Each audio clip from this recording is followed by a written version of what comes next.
you have a unique perspective on this because you're not only a lawyer, but you carry too. Yeah. That's hard to find. A lot of those lawyers are the whole studious type, or set away. Well, and even among lawyers, not many try cases, and not many try criminal cases. So, it's kind of like the same thing in the gun world. There's 300 million guns in America, but they're owned by 100 million people, and 90 million of them are hunters who don't carry, and so on, whatever the numbers are. And you finally get down to the people that actually go into courtrooms and try cases, who try criminal cases, who try crime of violence cases. Those are, there's fewer still. So I have me as the everyday carrier, very small percentage. Right. And then I have you, the criminal defense attorney, very small percentage. But then also you're one of us who carry a gun, so you're even smaller percentage of the smaller percentage that you were. Yeah, probably so. Because that's my mathematics coming in. Yeah. Right. Right. But in most cases, you're trying the use of lethal force, right? That's often the case. That's often the question, is what is lethal force? And when you start talking about definitions, sometimes we use words that we just use them and we think we know what they mean, and we think everybody knows what they mean. But it turns out maybe we've never really unpacked it and carefully examined it. And I got some great advice one time when I was a young lawyer preparing a case for trial. The lawyer told me, don't think about how to make your case go from beginning to end. Skip to the end. The last thing that's going to happen in that jury trial is the judge is going to read jury instructions. And the jury instructions are written in language that's simple and easy to understand as best we can do for people who aren't lawyers, so that they can apply the facts and the law to come up with a verdict. So the best place to find the definition of terms like lethal force is jury instructions. And the jury instructions for lethal force are typically going to say something like, it's the use of force that is likely or intended to cause death or serious bodily injury. So if I use a gun, it only has one purpose. It's to inflict serious injury or death. So when we have a conversation about lethal force in the gun culture or the gun community or in the gun incident, we skip right over it because we already know we're talking about a situation where the device creates lethal force, period. That's what it does. That's all it's supposed to do.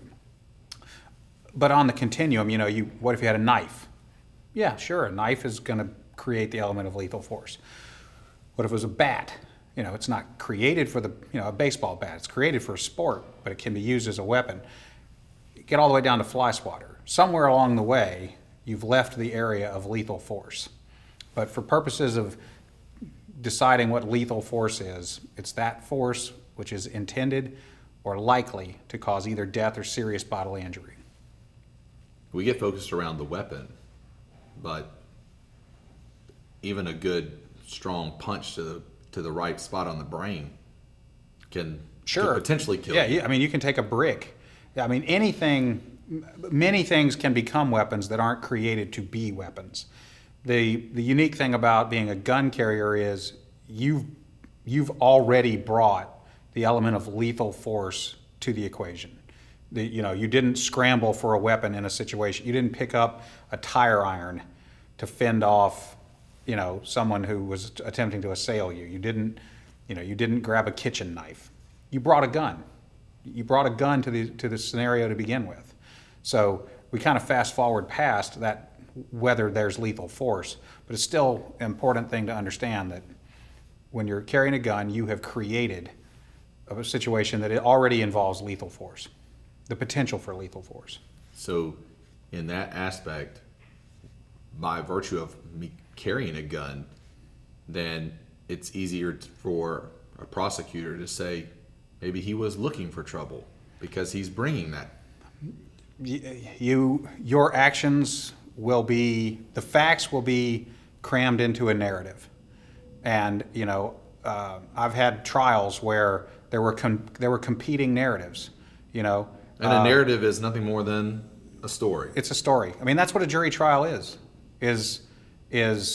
a cast of people telling a story, attempting to convince the same 12 people to believe different things, to come to different conclusions. But when you carry a gun, you've already removed any opportunity to say, well, there's not a lethal force question here.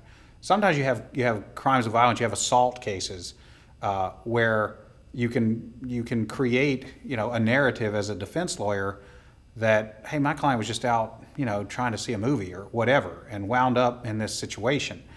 If you bring a gun, you've changed that conversation. So just remember, if you're a carrier, if you're carrying a gun every day, you have already zoomed right into the area where lethal force is built in. So that's going to propel moving up the chain to me potentially going to jail, spending the rest of my life. We're already moving fast into that. There's not this previous dialogue of what, when, where, and how. Right. How did that person die? That was crazy. Maybe he had an underlying heart condition, and when you hit him, it triggered it, and that. No, you brought a gun, therefore you have intent and ability, and yeah, and it also creates a scenario where the narrative can quickly be constructed that you were spoiling for this, you were looking for this, or you were a hair trigger ready to do this, as opposed to I was just a guy trying to get a gallon of milk, and I ended up in a fight, for my life at MAPCO. If you bring a gun, you create an opportunity for the narrative to include that you were a vigilante or that you were, a violent person to begin with. You left your home ready to do violence, ready to kill someone. So it's a factor for sure in any trial. it didn't always used to be that way. You look at the Wild Wild West, where everyone carried a gun, and therefore, everyone was equal. Well, now in today's society, where it's almost like a faux pas for you to carry a gun, like why do you want to go looking for trouble? Why do you want to quote unquote kill somebody? And with the right of self-defense, then I have a right through my state, and whether it be a permit that I have to carry or whatever, to carry a weapon. Then if I enact that, now I'm suddenly on trial, and the mindset of why would anybody want to do that? You almost have to, if you are going to carry a gun, you almost have to be prepared to convince someone that you are not looking for trouble, or that you are not, ready to commit violence on, on a moment's notice. So there are people walking around who, it's important to remember, in that jury box will be people who feel just as strongly about the absence of guns as you do about the presence. To me, I have a mental checklist when I leave the house. Gun, knife, keys, wallet, phone. Right, watch, wallet, keys, phone. Ready to go, right? Whatever, yeah, right. Ready to go. Yeah. That's completely alien to a huge number of people, and they hold their convictions about you're being wrong about this just as strongly as you hold the conviction that you're perfectly within your rights. And the view of the world as they perceive it may be different, and in most cases it is, the way that I perceive it. And watching the news, and it I see what's going on in my local community. I see, so I live in Tennessee, in Memphis, and the other day we had 6 shootings in one night. And I get the little alerts on my phone from the local news. Oh, there's another shooting, and another shooting, and another shooting, and another shooting. Wow. To me, I say, that's 6 shootings, regardless of the context in which it happened. That's 6 potential opportunities that happened in one night for someone to be involved in a self-defense situation. That's too much for me. So I carry. And even in the quote-unquote nice town that I live, it still happens. Guys walk in and rob stores all the time. And, case in point. So I was showing my wife a video that guy walks into a bank, the CCTV cameras are showing. Guy walks into a bank, whips out his gun, points it at the teller, says, give me your money, give me your money. There's a person standing to his right and a person standing to his left. And the dialogue between my wife and I said, well, what would you do? She said, well, back away, let him do his thing. I said, yeah, that'd be great. Until he pointed that gun to you and said, why are you looking at me? Get on face down on the ground. And then he shoots you and kills you to make an example of everybody else. And that happened in a moment of that. But you're not allowed to carry a gun in a bank. It says so on the rules. Yeah, some banks are posted, that's for sure. Right. Okay. So what do I do? Great discussion. Yeah, and that's where, that's where the concept of, you have to have the mindset to understand that you've brought lethal force to the equation. You have arrived there. If you're carrying, you've arrived there undeniably, at least physically prepared to apply lethal force. I don't carry OC spray or mace or whatever. Maybe I should, but I don't. I've made the decision that that's just one thing I don't have with me. But I do carry lethal force, and I'm squarely in the category of, I can't say I didn't come prepared for that moment.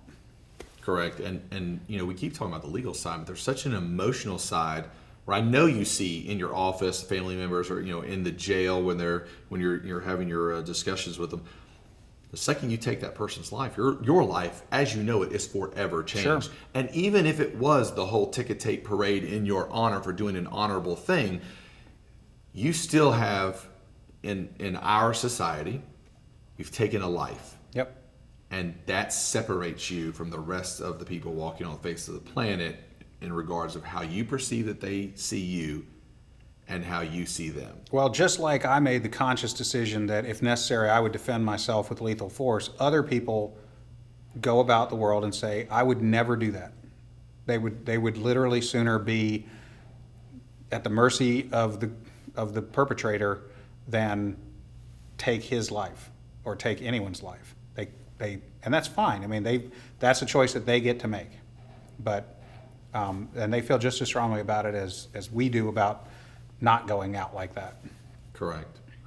That's where those interweb discussions, debates, arguments, if you will, I call them acts of futility, but those get really heated, and then the view of people who carry a gun for a living, police, military, and so on, it's just as bad as it is for us, but they have a uniform and they have a set of rules and laws that are associated with why they carry, and then there's implications of, they were in the right place at the right time doing their job, and we'll just debate, did they do their job well enough? Right.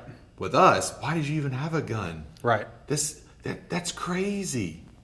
Yeah, I come at it from the standpoint of, I'm planning to go home, and I'm going to live my life lawfully, and I'm not going to go stupid places, and I'm not going to do stupid things with stupid people. So, I've carried for 22 years now, and never once been in a situation where I had to unholster. That's decision making about where to be, when to be there, what to do. So you have to have that mindset when you strap on lethal force. Right. And I have found myself in a situation where I've had to pull my gun, and thank goodness I didn't have to pull the trigger. But you still go through those emotions. Man, that just happened.